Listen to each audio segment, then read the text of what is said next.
Hey everybody, welcome back to another episode of Throwback Thursday. Today we're ripping open a hobby box of 1993 Bowman, and it has been years since I've opened this product. We last opened this over 3 years ago looking for the Derek Jeter rookie card, and you can see Mike Piazza is featured on the front. Of course, his rookie card's actually 92 Bowman, and then you have Brian Taylor, who was a bust of a rookie there also on the front as well, former number one pick there. There's 24 cards in here, and we are hoping that we can find the Jeter today in this sealed box. But before I rip into this, I need to tell you that this box was sent to me free of charge by a new company that has just come out called Mark's Cards, and they are attempting to not take on, but kind of like emulate the Stay Classy packs in their own way. Basically give you more than the value of their packs. And they sent me a whole bunch of packs. I'm going to choose one of these at random out of here and open it up and see what we can find in here later on in the video. Mark also sent along a note which I'll share with you once I start ripping. Actually, at the end of this box, I'll share the note, then we'll rip open one of those packs, and I think we'll do those in its own separate video because those will be made available to Patreon members. If you'd like to check out Patreon, we sell all of our break spots there. It is $4.99 to sign up there, and it gets you access to our breaks, our Saturday showdowns, everything that we open here. This one's not a sponsored video since this box was sent for free, not a Patreon sponsored video. So let's go ahead and rip this open. There's 708 cards in the 1993 Bowman set. And the best ones, if we're taking a look at the checklist, Derek Jeter is by far number one. Number two, I would say, is Andy Pettitte. Number three, you got kind of start having to really think about it. I think Jason Kendall would be number three. Then after that, I don't know. It's a toss-up. Marty Cordova, Preston Wilson, I don't know. But so it's basically a Jeter search. Pettitte is a nice number two to fall back on. So not sure if we're going to find it today because 24 packs, 14 cards. Obviously, that's a lot less than 700 cards. So I don't know if we'll find it, but we will try our best. So thank you very much for joining us on this episode of Throwback Thursday. I hope everyone's having a fabulous Thursday evening, and I hope that you'll be able to check us out for our live auction. We do those on Thursdays and Sundays typically. There's Wilson Alvarez right there, Ruben Sierra. So you see the 1993 Bowman design. I do like these cards a lot. As a kid, I never was able to afford these. There's Marty Cordova. It is a foil card right there, so that's a nice one. Gary Sheffield, and by the way, that looks like maybe that picture was taken at Three River Stadium. Manny Ramirez, second-year card. He's got a 92 Bowman. Eddie Taubensee and Steve Buechele is the last one in pack number one. Let's move on to the second pack. We've got former Pirate Joe Randa. On the front, Blast Minor. Looks like he's maybe showing off a split finger there. And Tony Menendez. I don't remember him whatsoever. We will not speak of this guy because of his recent history. There's Kevin Seitzer. Frank Thomas, nice one right there. Frank Thomas making the catch there. Wilson Alvarez looking on. That's a great pick. That's a card that I don't see all that often. I always love the pictures with the crowds in the background. I always think that'd be really cool if one day there would be a card that I would uncover that would show me in the background hanging out at the game. I would have that card multiple times. I would have so many of that card in my collection. There's Rafael Palmeiro, 3,000 hits, 500 home runs, and will never sniff the Hall of Fame because of the PED issues with him.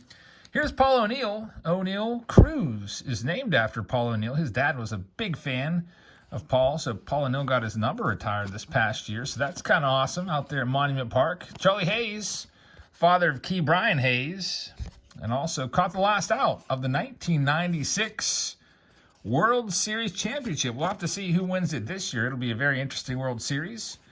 Got the Yankees in there against the Astros.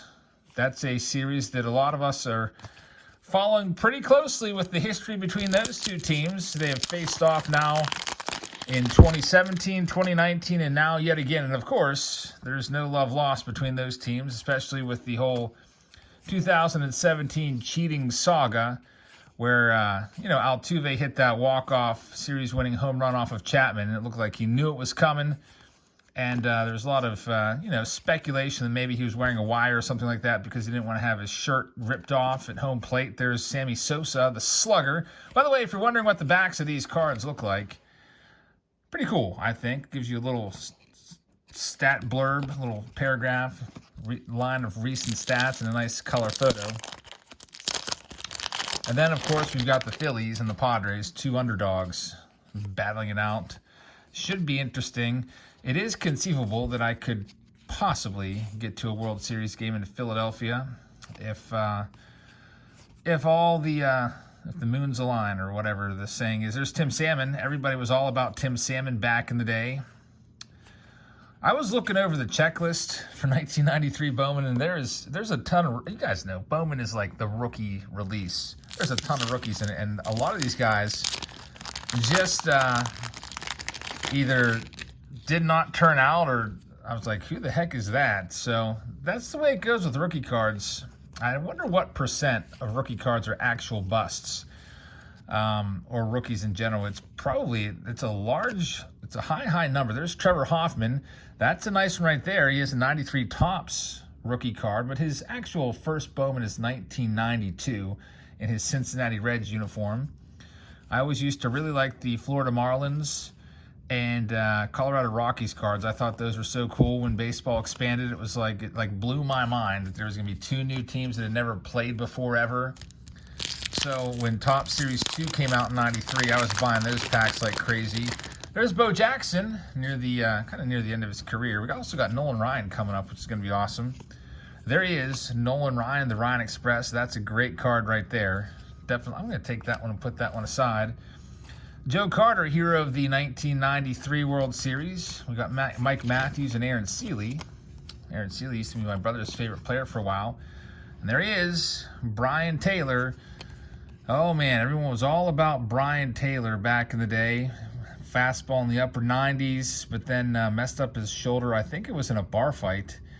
And this #1 pick never made the big leagues, but he was a highly touted top prospect.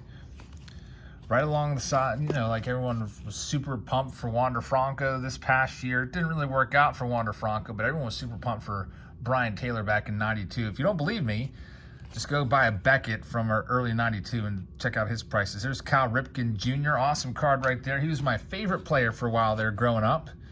Bo Jackson stretching out that hip. Always wonder if Bo Jackson hadn't risked it and played football, what would have what would have he done in baseball? Of course, you're probably familiar with Bo Jackson having a pretty gruesome hip injury in football. It forced him to retire from football. He tried to continue his baseball career, but was never the same player. There's Barry Larkin, who's a Hall of Famer. We've got a foil card of Carlos Delgado right there. Nice one. I think Carlos Delgado deserves to be in the Hall of Fame, or at least get some consideration. Speaking of the Hall of Fame, there you have one right there, Yvonne Rodriguez. Now, Delgado is one of those guys that I could see getting like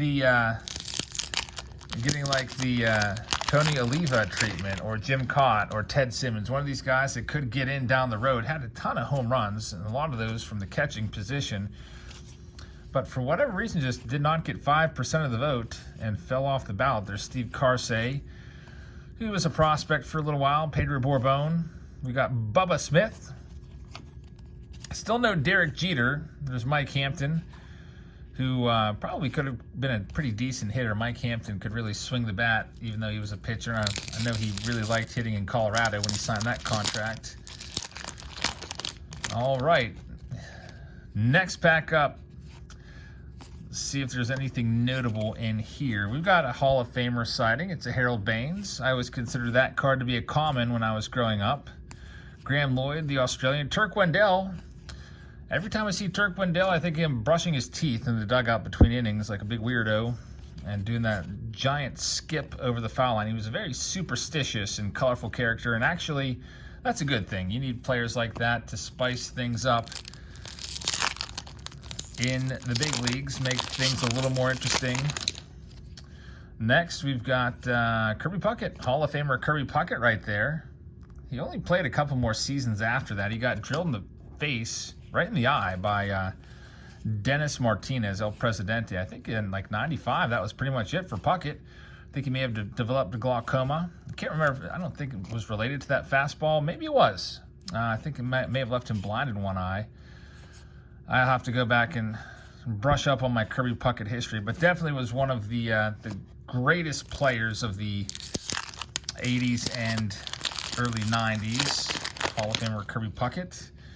All right, here we go. We're about halfway through the box. Still no decent rookies to really write home about. There's Doug Throwback. He was awesome with the Pirates. His career kind of sputtered a bit once going to the Astros. Still hoping to find the Derek Jeter rookie card. There's Big Mac, Mark McGwire. Every time I see that McGwire, I just think of a quote that Tony La Russa once said. I read it in a Baseball Weekly. I can't remember the year. It was before 98, though. And Tony La Russa actually called McGwire hitting 70. He's like, if he stays healthy, he might hit 70. And then, lo and behold, he goes and does it. Maybe potentially the next season, I can't remember. 70 home runs when I was growing up was unthinkable. I thought it was amazing when Cecil Fielder got to 50. It was like a huge deal. There's Chipper Jones, nice foil card right there. Chipper Jones, Hall of Famer. That's obviously not his rookie card. Chipper Jones has a 1991 Bowman card. 91 Bowman's a great set. Underrated, but a very great set. There's 5 Hall of Fame rookies in that set. 93 Bowman that we're opening now has 1. That's the Derek Jeter, but still fun set to rip open. Don't get to do this one every day. There's Scott Bullitt, cool name. Orestes Destrade, who was I remember I used to have, for whatever reason, I don't know why, but he had an 89 upper deck card in a Pirates uniform that was like smack dab in the middle of one of my binder sleeves. And he went over to Japan and was a star over there, had lots of power. Came back over here, and I think he had a 20 home run season when he came back over. There's Dave Magadan and Richie Lewis, a very Marlins-esque pack. All right, next pack up, we've got the Need for Speed. David Need, who was I think he was the Rockies' #1 pick in the expansion draft. So the way that those expansion drafts work is you're allowed to protect a certain amount of players. You can protect all your prospects and a good deal of your minor leaguers, but there's some, you can't protect everybody. There's Omar Vizquel, and he was left out there, and they plucked him from the Braves, and it really didn't turn out. I mean, Dave Need was a big leaguer for a while, but he never really had any super stellar season. Same thing with Nigel Wilson, who was the Marlins' #1 pick in that expansion draft. All right, here we go with this next pack. Still looking for Jeter. We may or may not find him, but also a little bonus. We have some new mystery packs open. We're going to do one of them as a little preview and see what these are all about. Mark's cards. And then we'll do it, you know, if you got to let me know what you guys think of his product first of all in the comments. And if you guys like them, we'll rip them open and do it for a, maybe like a Mystery Box Monday or something like that. All right, so Raul Mondesi, former Rookie of the Year, John Franco. We've got Troy O'Leary, Tom Henke, former closer there. There's Ricky Henderson, the best leadoff hitter to ever live. And I don't think you can even argue that. Ricky Henderson had power, had tons of speed, just tons and tons of walks, a great eye, was always on base. All right, we got Javi Lopez right there. And George Tsunamis. I don't remember him at all.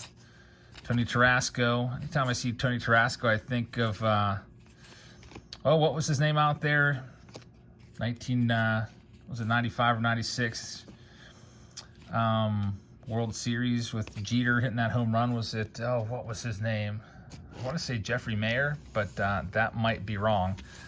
How did I forget that name? I think that might be right. I don't know.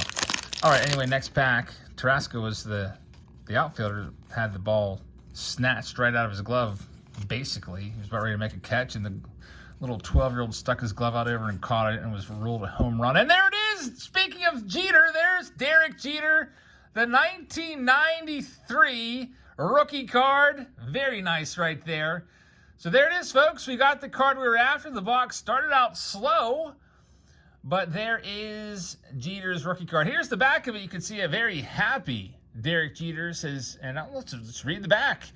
Derek's stats as a rookie pro belie the skills that made him the only high school player chosen in the first 8 picks of last year's draft. The 1992 National High School Player of the Year is a live bat, 508 as a high school senior, arm 85 miles an hour on throws across the diamond, and legs 4.1 seconds to first base. Had a .210 batting average in the minor leagues.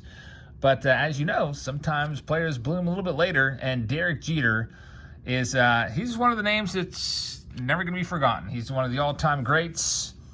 He will live on forever as a legendary player. You know how right up there with Mickey Mantle and Yankees lore all time, potentially. So that's a great card right there. It's his rookie card, the Derek Jeter. Hey, maybe we can find a second. We've got, I think, Andy Pettitte coming up. There he is, Andy Pettitte, another one of the core 4. So the core 4 was Andy Pettitte, Derek Jeter, Mariano Rivera, and Jorge Posada were the core 4. Bernie Williams, for whatever reason, wasn't included in that. But, man, awesome card right there. Andy Pettitte rookie card as well to go along with the Jeter. So back-to-back packs. We'll take that. There's the Manny Ramirez foil card. And we only have 4 packs left. So it was getting late in the video. And we're able to get it after all. Let's see what we have in the rest of these packs. Maybe we'll get a double. Maybe we'll find Mariano Rivera. It will be his second Bowman card. He does have a card in the set. Of course, 92 Bowman is his rookie card. There's Roger Clemens, 7 Cy Youngs. Tim Wakefield about ready to unleash that knuckler. And there's Juan Guzman. We've got 3 packs left on this episode of Throwback Thursday. Ozzie Timmons on the back. There's Eric Karras on the front. Mark Newfield yet again. We haven't really seen any doubles yet, at least not that I've noticed. It may have been a double of a foil card or something like that, but there's Don Mattingly. He is no longer going to manage the Marlins, so we'll see if he catches on with another team. Carlton Fisk coming up. Hall of Famer Carlton Fisk. And let's see, there's Howard Johnson. Used to hate him as a kid just because he was a rival with the Mets. Randy Myers, part of those nasty boys in that Reds bullpen in 1990. There's Bernie Williams. We mentioned him earlier. And Carlton Fisk, the Hall of Famer. So we're down to our last Bowman pack, 1993 Bowman. Final pack. Let's see what we've got. Terry Mulholland on the back, who grew up just down the road in Uniontown, Pennsylvania. By the way, there is a baseball card show at the Uniontown Mall coming up. I should probably give it a little shout out here. Just Terry Mulholland reminded me. It is going to be on Friday, the 28th, and Saturday, the 29th. So I got a flyer right here if you'd like to check that out. Just Friday and Saturday. Lots of great vendors there. And I'll be there as well, checking it out. So hope to see you there, folks. Mark your calendars if you're in the Western Pennsylvania, or if you're around the tri-state area, West Virginia, Maryland, Pennsylvania. Come on over and check it out. There's Jack Morris and Terry Mulholland from Uniontown, which reminded me of that card show. Also, a big card show starting tomorrow at the Westmoreland Mall. It's going to be a record-setting card show, the most tables ever at the Westmoreland Mall. I think we're up to 75 tables. I'll be there checking it out. And I think I'm going to potentially do a video live at the mall and just go in there and challenge Bryce from Stay Classy to a little box war, maybe using his Stay Classy pack. So that should be interesting. Stay tuned for that. I'll also bring you a pickup video and everything. But anyway, let's take a look at these right now. This was sponsored by Mark's Cards. He sent me this giant haul here.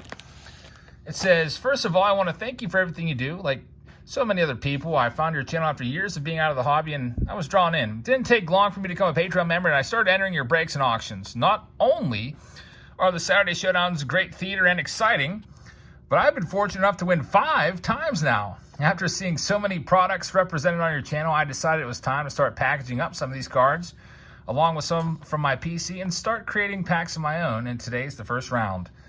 2 things have stood out for me. Bryce's Stay Classy packs, where each pack returns 1 to 2x, and your notable commentary on Mystery Box Monday about what would you rather have, this mystery pack or a blaster box. Now with the Stay Classy packs, they are like $10 for the cheapest ones, I would rather have a $10 Stay Classy pack than a $25 blaster box all day, any day. 2 autographs, a relic in there, and lots of like numbered cards and rookie cards as well.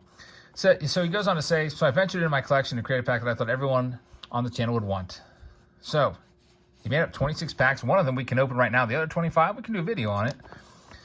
They're going to have 23 to 25 cards. There's going to be 1 Wander Franco. Most will have 2 Wanders. There'll be at least 2 autographs in there. Most will have 3. At least 1 memorabilia relic card. 3 numbered cards at least. 2 parallels. Every pack should have a Bobby Witt or Julio Rodriguez, and 1 may just have a Torkelson. That's pretty awesome. A Bowman first, a Bichette rookie card. Every pack has a Shohei or a Trout. Most have both, and there's even a few Shohei Ohtani rookies tossed in there. Rookies, rookies, rookies. It says, and since I stalled in sending this to you and received my showdown of Prism this week, I added one of the O'Neal Cruz autos as a little chaser. Now, the price point is kind of still to be determined. We got to figure that one out. He's not sure on it. He says he was initially going to do 25. He said, I understand you have to sell them for 30 to cover the shipping, but that's before the chaser, so it could be $30 to $35 for these. So you're probably looking around 30, 35 bucks. So let's pick one out here.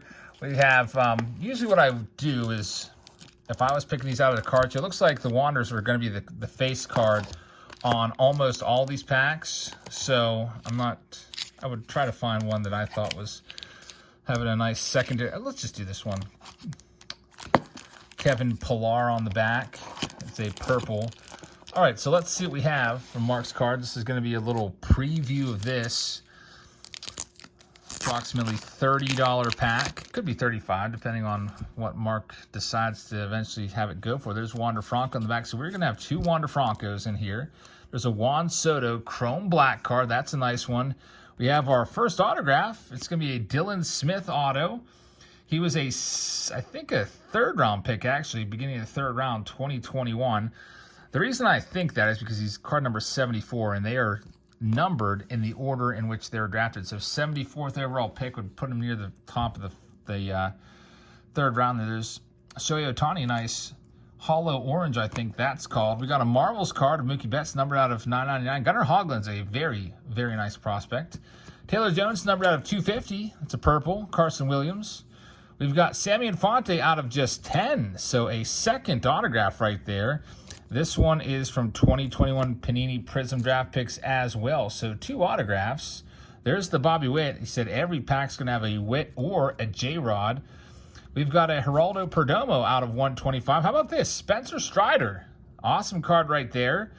Of course, Strider now out of the playoffs. And was injured there at the end, unfortunately for him. There's a Steven Strasburg out of 499. Juan Yepes. Cal Raleigh. That's a nice one. Cal Raleigh. Had a great season. Here comes another auto. Actually, this is our relic. It's Christian Yelich. So a Yelly game-used relic from Don Russ. Gleyber Torres. We got Keegan Aiken, and that is going to be our 3rd autograph. So 3 autos, all recent autos from 2021 or earlier, or I guess the Keegan Aiken is a 2018. Sometimes with Bowman Platinum, I can never tell. Seth Beer, and the final card is Wander Franco. So we got 2 Wander Francos, 3 autos, a relic, and a bunch of other cards, some rookies in there as well. So that is just a quick preview of the Mark's cards repacks that he's put together from all his showdown wins and his PC. So Mark, thank you very much for sponsoring this episode of Throwback Thursday. Hey, we hit the Jeter, so that was awesome. Thank you very much for sending that box for us to rip. And I hope you guys have a great rest of your Thursday. I hope to see you in the live auction a little bit later tonight. Tomorrow we'll have Face Off Friday. I've got $1,000 worth of products, and actually the spot was sold twice. So I've got 2 participants in it, so we'll see which participant does better. So it'll kind of be a Face Off Friday. Maybe I don't know how I should do it. Should I do 2 and 1, or should I do? Oh, I don't know. I'm trying to think of the format. I could do 2 folks going head to head. We can see who gets the better haul. Or I could do 2 completely separate videos. Do one behind a paywall on Patreon and one on the main channel. Something like that. I don't know. I'll think about it tonight. I hope you guys have a great rest of your Thursday. Thank you very much for watching, and I will see you all later in the auction. Good night, everybody.